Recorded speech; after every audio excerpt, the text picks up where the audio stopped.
আজিকর কাণ্ডে বিচার চেয়ে ফের রাজপথে আজকে রাজপথে প্রতিবাদ জানাতে চলেছে অভয় মঞ্চ, যেখানে সোদপুরে অগ্নিগর্জন যাত্রার ডাক দেওয়া হয়েছে। সোদপুরে প্রতিবাদ কর্মসূচি এবং পথসভার ডাক দেওয়া হয়েছে।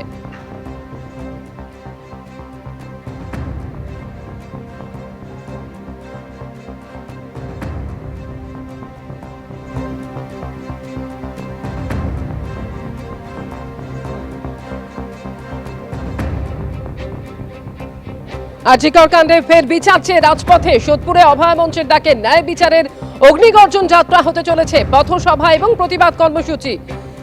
এছাড়া গড়িহাটে সকাল 10টা দুপুর 2টোয় Abhay clinic west Bengal junior doctors ফ্রন্টের ডাকে আগামী 9 তারিখ অর্থাৎ সোমবার তরুণী চিকিৎসক হত্যাকাণ্ডের 10 মাস পূর্ণ হচ্ছে।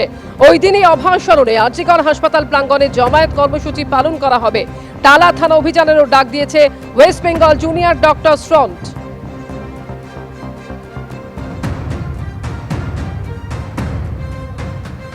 অভয়ার ন্যায় বিচারের সাথে আমাদের রাজ্যের যাতে আর কোনো অভয়ার না হয়, সেই ঘটনার প্রতিবাদে আমাদের আবারও রাস্তায় নামতে হচ্ছে। আমরা এটা মনে করি যে বিচার কিন্তু এখনো হয়নি এবং এই ঘটনার সঙ্গে যারা প্রত্যক্ষ এবং অপ্রত্যক্ষভাবে যারা জড়িত আছে, যারা হচ্ছে এই বৃহত্তর অপরাধের পরিকল্পনা করেছে, যারা প্রমাণ লোপাট করেছে, যারা এই দুর্বৃত্ত চক্রকে প্রশ্রয় দিয়েছে, এই সবটাকে যদি তদন্তের ভিতর দিয়ে বিচার প্রক্রিয়ার মধ্যে না আনা হয়, তাহলে অভয়ার বিচার আমরা পেয়েছি এটা কখনোই আমরা মনে করতে পারবো না।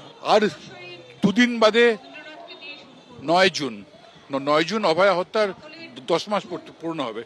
10 মাসে আমরা যেটা আহ্বান করেছি সেটা হচ্ছে টালা থানা অভিযান, এবং 9 জুনের পরে 9 আগস্টের মধ্যে যদি আমরা সুবিচার না পাই,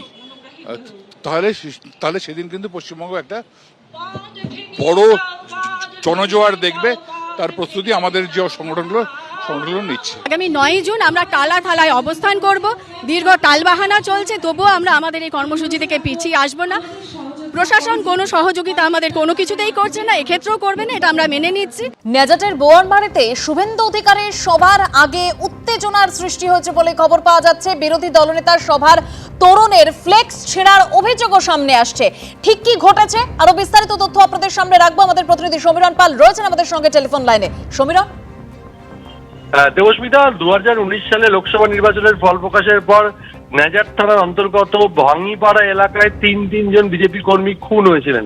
আর সেই শহীদদের শ্রদ্ধা জানাতে আজকে কানমারি বাজারে শ্রদ্ধাঞ্জলি সভায় যোগ দিতে আসছেন আর কিছুক্ষণের মধ্যে রাজ্যের বিরোধী দলনেতা শুভেন্দু অধিকারী।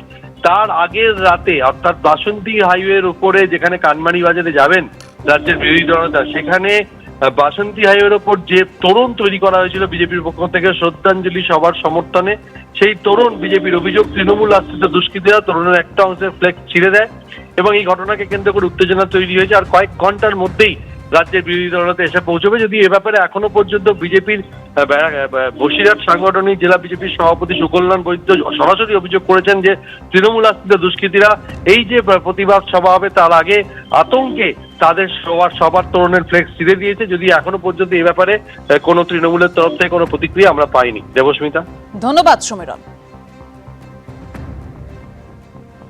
সন্দেশখালীর ভাঙ্গিপাড়াতে তৃণমূল হারমাদ নেতা শেখ শাহজাহানের নেতৃত্বে 3 জন রাষ্ট্রবাদী বিজেপির কার্যকর্তাকে খুন করা হয়েছিল। এই 3 শহীদকে স্মরণ করার জন্য মাননীয় শুভেন্দু অধিকারী আসছেন। আর এই কার্যক্রম উপলক্ষেই কানমারিতে রাস্তার উপর মেন রোডের উপর একটা গেট করা হয়েছিল। তৃণমূলের হারমাদরা কাপুরুষের মতো রাতের অন্ধকারে সেই গেট ভেঙে দিয়েছে। ভয় পাচ্ছে বিজেপিকে। এইভাবে বিজেপিকে আটকানো যাবে না।